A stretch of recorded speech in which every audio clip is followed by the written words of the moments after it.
안녕하세요. 이유책방까지 오시느라 고생 많으셨습니다. 이유책방의 이유입니다. 네, 여러분 안녕하세요. 8월 한 달 잘 보내셨나요?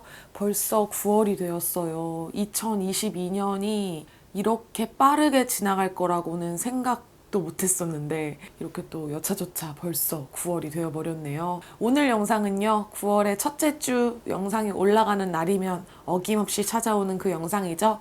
지난달에 제가 어떠한 책들을 읽었는지 아주 간략하게 핵심만 쏙쏙 뽑아서 알려드리는 독서 결산 영상입니다. 그렇다면 바로 제가 어떤 책들을 읽었는지 지금 바로 소개해드리도록 할게요. 네, 제가 8월 첫 번째로 읽었던 책은요, 박상영 작가님의 대도시의 사랑법이라는 책을 먼저 읽었습니다. 한참 전에 유행을 했었던 책인데요, 제가 아직 읽어보진 않았었어요. 그런데 그 사이에 박상영 작가님의 책이 굉장히 여러 개가 나왔었고 맨부커 상에도 후보 오르셨었잖아요. 핫한 작가님이라고 하기에 궁금해서 읽어보게 되었습니다. 원래는 재미가 없을 거라고 생각을 했었는데요. 읽어보니까 꽤 재미가 있더라고요. 이건 뭐 퀴어, 질병, 또 사랑을 다루고 있는 소설이라고 정리를 해드릴 수 있을 것 같고요. 저 같은 경우는 이 소설 안에 나오는 퀴어적인 부분들, 그러니까 동성애적인 부분들을 빼고 읽으니까 사랑만이 남았다라는 감상을 또 적어봤었어요. 책 표지에 네온사인이 켜져 있는 도시들이 나오는데요. 이 네온사인이 켜져 있는 도시나 다음날 아침 네온사인이 다 꺼져버린 삭막한 도시나 같은 도시이듯이 결국에는 모든 사랑이라는 것이 아름다운 것은 아니지만 또 그 각각의 사랑들이 모두 각자에게는 가치가 있는 것이다. 결국 똑같은 사랑이다 라는 감상을 남길 수 있었던 소설이었습니다. 네, 그 다음 두 번째는요, 조현 작가님의 루카치를 읽는 밤이라는 책을 또 읽었습니다. 이 책 같은 경우는 제가 좋아하는 작가님들이 추천사를 어마무지하게 써주신 책이어가지고 구매를 해서 읽게 되었던 책으로 기억을 하는데요.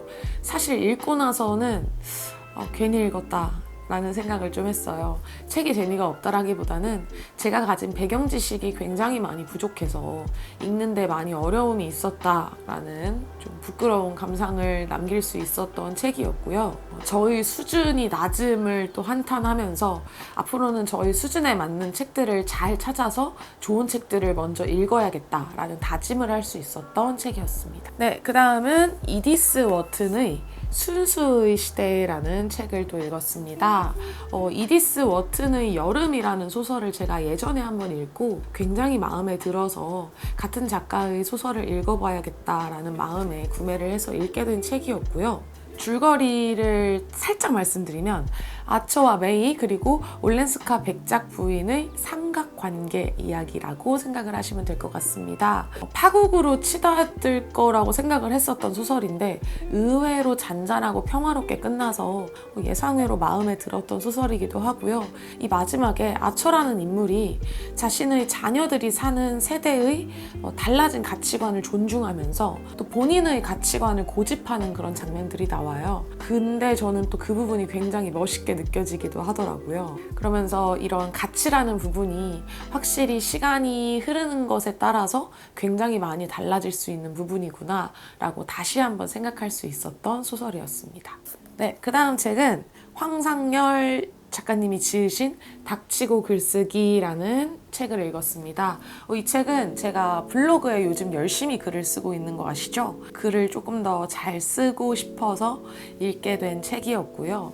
같은 말이 굉장히 많이 반복해서 나오는 책이에요. 그래서 그만큼 좀 휘리릭 그냥 슥 지나가면서 읽게 된 부분들도 있었지만 또 그만큼 기억에 많이 남기 때문에 이 책 한 권 읽고 나서 글을 쓸 때 이 책에 이런 내용이 있었지 라고 하면서 퇴고를 다시 한번 해보기도 한다던가 문장을 가다듬기도 한다던가 정말 좀 실용적으로 도움이 많이 됐던 책이라고 말씀드릴 수 있겠습니다. 네, 그 다음 책은요, 정보라 작가님의 저주토끼라는 책을 읽었고요. 이건 제가 리뷰 영상으로 남겨드렸었죠. 리뷰 영상 보고 오시면 될 것 같아서 생략하도록 하겠습니다. 네, 그 다음은 임소라 작가님의 언제나 양해를 구하는 양해중 씨의 19가지 그림자라는 책을 읽었고요. 이거 기억하시는 분들 계실지 모르겠지만 제가 아주 오래전에 구매를 했던 책입니다. 독립서점에 가서 구매를 했었던 책이었고 그 당시에 추천 서가에 이 책이 올려져 있어서 궁금해서 또 그레이 50가지 그게 또 생각이 나가지고 구매를 했었던 책이었는데요. 양해중이라는 인물을 둘러싼 주변 인물들에 대한 이야기거든요. 이 각각의 인물들이 겪는 사건들이 정말 우리 현실에 있을 법하다라는 생각이 들기도 했고요. 확실히 제가 요즘 막 이것저것 글도 써보고 해서 그런지 하나의 인물이 주인공이 아니라 여러 인물이 주인공으로 글을 써야 하는 경우, 뭐 예를 들면 서영동 이야기라던가 피프티 피플 같은 그런 장르의 소설을 쓴다는 것은 작가님이 얼마나 많은 관계를 그리시고 또 다양한 사건들을 에피소드로 넣어야 하기 때문에 평소에 얼마나 많은 자료 수집을 하고 계실까, 뭐 이런 생각이 들었던 그런 소설 중에 하나라고 말씀드릴 수 있겠습니다. 네, 그 다음은 박연준 시인님이 처음 장편 소설을 쓰셨거든요. 바로 여름과 루비라는 소설입니다. 제가 이름을 알고 있는 시인들이 얼마 안 되는데 그 중에 한 분이세요. 왜냐면 너무 어렵게 읽었거든요. 속눈썹이 지르는 비명이라던가 베누스 푸디카 같은 그런 시집을 너무 어렵게 읽어가지고 과연 이 시인님이 어떻게 소설을 쓰셨을까 했는데 소설은 되게 시와 좀 달랐습니다. 대신에 좀 비슷했던 점은 문장이 굉장히 시 같았어요. 문장이 정말 아름다웠고요. 이 문장이 아름다워서 내용을 놓치는 경우가 있어서 좀 여러 번 읽었던 기억이 납니다. 이 여름이라는 아이의 성장 소설이라고 생각해 주시면 될 것 같고요. 이 여름과 루비라는 친구가 어떠한 사랑을 나누는지 이 소설 안에 잘 나와 있으니까 궁금하시다면 꼭 한번 읽어보시기 추천드리겠습니다. 네, 그 다음은 이디스 워튼의 이선프롬이라는 소설을 읽었고요. 이 소설을 읽은 것도 앞서 순수의 시대를 읽었던 이유와 똑같습니다. 이디스 워튼의 책이기 때문이었고요. 이게 여름의 쌍둥이 도서라고 소개를 했다라고 하는데 제가 아직 좀 그런 소양이 부족해서인지 모르겠지만 저는 잘 모르겠더라고요. 저는 대체 어떤 걸 쌍둥이라고 표현할 수 있었을까? 혹시 내가 여름이라는 소설의 내용을 벌써 까먹은 것일까? 라는 생각이 들면서 여름을 다시 한번 읽어봐야겠다라는 생각을 했고요. 굉장히 속도감이 있는 책이고 분량이 얼마 안 됐던 책입니다. 컬러감으로 치자면 제가 오늘 입은 이런 무채색의 회색이 많이 떠올랐던 소설이라고 말씀드릴 수 있을 것 같아요. 개인적으로는 여름보다는 저는 이선프롬이 저의 취향이었습니다. 그 다음은 천선란 작가님의 어떤 물질의 사랑이라는 소설집을 읽었고요. 이 소설집 같은 경우는 저와 함께 일하는 동생의 추천으로 구매를 해서 읽게 된 책이었어요. 그런데 읽고 나서 아니 왜 내가 이걸 아직까지 안 읽은 거야? 라고 생각이 들 정도로 정말 재밌게 읽었습니다. 다양한 사랑에 대한 이야기들이 나와 있는 소설이에요. 물론 모든 소설들이 사랑을 다루고 있긴 하겠지만요. 이 소설은 존재할 수 있는 다양한 사랑들에 대해서 이야기를 하고 있는 소설이라고 말씀드릴 수 있을 것 같고 다 읽고 나면 이 천선란 작가님이 생각하는 사랑이란 무엇일까가 어렴풋이 보이기도 하는 그런 소설집이라고 말씀드릴 수 있겠습니다. 네, 그 다음은 김종갑님의 생각이라는 책을 읽었고요. 제가 이전에 이 외모강박이라는 책을 너무 재미없게 읽었다, 별로였다 했던 거 기억하시나요? 그래서 이 책을 읽을까 말까 고민하다가 그래도 있으니 읽어보자 하고 읽었는데 이건 괜찮았습니다. 이거는 지금 제 상황과 굉장히 잘 맞아서 그런지 나쁘지 않았어요. 결국 여기에 나오는 생각이라는 거는 우리가 말하는 잡생각을 이야기를 하는 거고요. 그런 생각을 안 하면서 지내는 것이 우리의 정신건강에 좋다. 그렇게 생각을 하지 않으려면 어떻게 해야 하는지까지도 적혀져 있기 때문에 요즘 잡생각이 많은 것 같다. 요즘 내가 몸을 움직이기가 많이 힘들다 하시는 분들 한번 읽어보신다면 좀 리프레시 되는데 도움이 될 거라고 생각을 합니다. 그 다음은 박상영 작가님 의 믿음에 대하여라는 소설을 읽었고요. 이전에 1차원이 되고 싶어를 읽고 싶었는데 그거는 계속 알라딘에서 품절이더라고요. 제가 또 귀차니즘이 심해가지고 또 지금 일주일 내내 바깥에 제대로 못 나가고 있어가지고 서점에 들리질 못했어요. 그래서 1차원이 되고 싶어는 이후에 읽을 것 같고 믿음에 대하여를 먼저 읽어봤습니다. 이거는 대도시의 사랑법과 굉장히 비슷하면서도 좀 다른 느낌이었고요. 역시나 퀴어와 질병과 사랑에 대한 이야기를 주제를 다루고 있습니다. 중요한 거는 주 인물들 몇 명이 나오고요.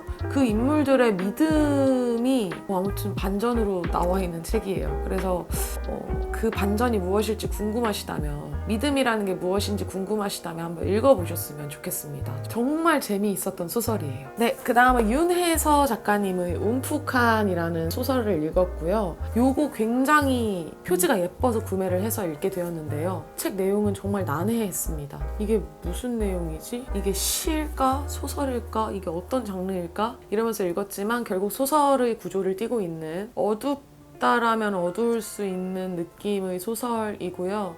이 안에 자간이라던가 이런 인쇄 때문에 좀 읽기 힘든 부분이 있긴 있었지만 나름 이렇게 만드신 이유가 있겠다라고 책을 덮으면서 생각을 할 수 있었습니다. 사라져버린, 더 이상 만날 수 없는 어떠한 사람을 다른 방식으로 그리워하는 두 사람의 이야기라고 간단히 정리할 수 있을 것 같고요. 요거 궁금하시다면 한번 읽어보세요. 진짜로 정말 괜찮아요. 저주토끼 같은 느낌 좋아하신다면 이 책 좋아하실 거라고 생각합니다. 네, 그 다음은 안보윤 작가님의 여진이라는 소설을 읽었고요. 사실 이거 왜 구매를 했는지 기억이 잘 안 나요. 그런데 읽으면서 이 소설 안에 나오는 인물들 모두가 너무 안쓰럽고 가슴이 막 미어지고 막 그랬던 기억이 있는 소설이고요. 이 여진이라는 것이 소설 속에 나오는 인물의 누나의 이름인데, 저는 처음에 그 지진이 끝난 후에 계속 남아있는 지진을 여진이라고 하잖아요. 저는 그거를 뜻하는 건가 하고 생각하고 읽어봤거든요. 근데 그것도 말이 되더라고요. 혹시 어떤 내용이신지 궁금하시다면 읽어보셨으면 좋겠습니다. 네, 그 다음은 구독자분께 선물을 받아서 읽게 된 책이고요. 이반 투르게네프의 첫사랑이라는 소설집입니다. 저는 이게 첫사랑이 이 전체인 줄 알았는데 이 안에 총 3편의 소설이 담겨 있고요. 이 3편 다 사랑에 대한 이야기를 하고 있습니다. 첫사랑은 말 그대로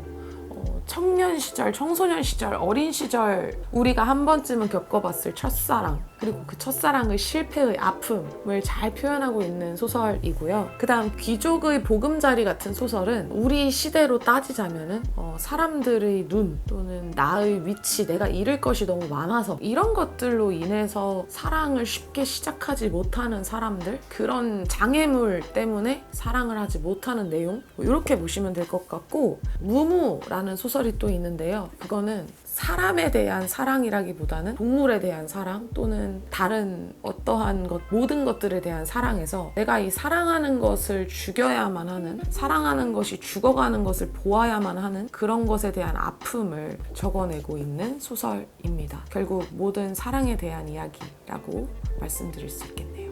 네, 이제 3권밖에 안 남았어요. 그 다음 읽은 책은요, 제가 지금 한 4번째 읽고 있는 책입니다.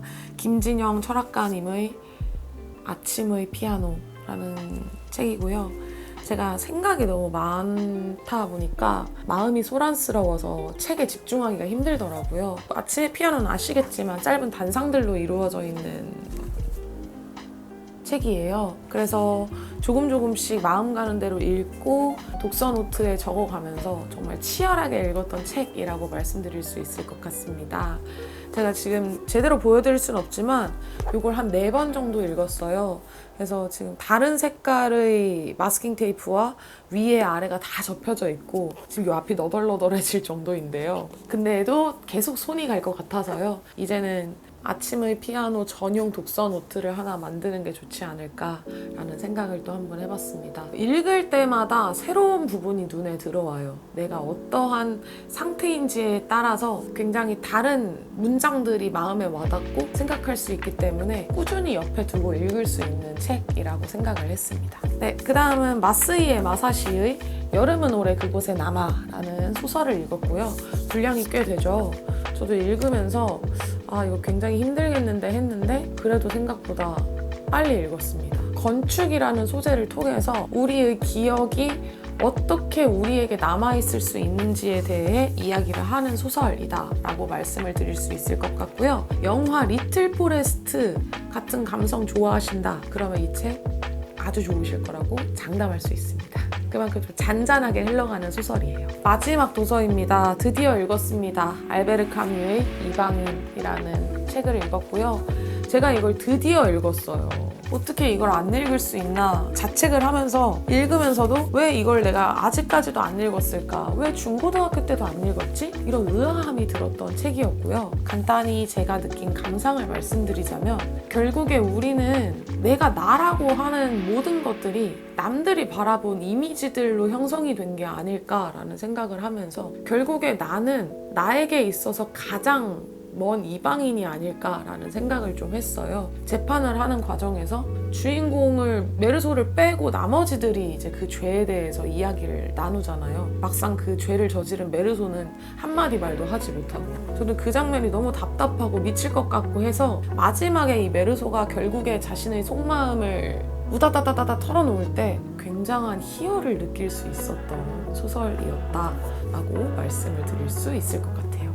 네, 이렇게 총 17권의 책을 다 읽어봤습니다. 부지런히 읽었던 8월이었죠. 7월은 16권으로 기억하는데 그래도 모든 책 내용들이 잘 기억에 남는 거면 제가 그래도 책을 허투루 읽진 않았다라는 뜻이겠죠. 지금도 정리를 열심히 다시 한번 하고 있긴 한데 굉장히 뿌듯합니다. 베스트 책 꼽아봐야겠죠. 제가 8월에 읽으면서 어떤 책들을 베스트로 꼽았을지 혹시 예상하셨나요? 제가 설명하다 보면은 저도 모르게 막 마음이 튀어나와서 진심으로 리뷰를 하고 있더라고요.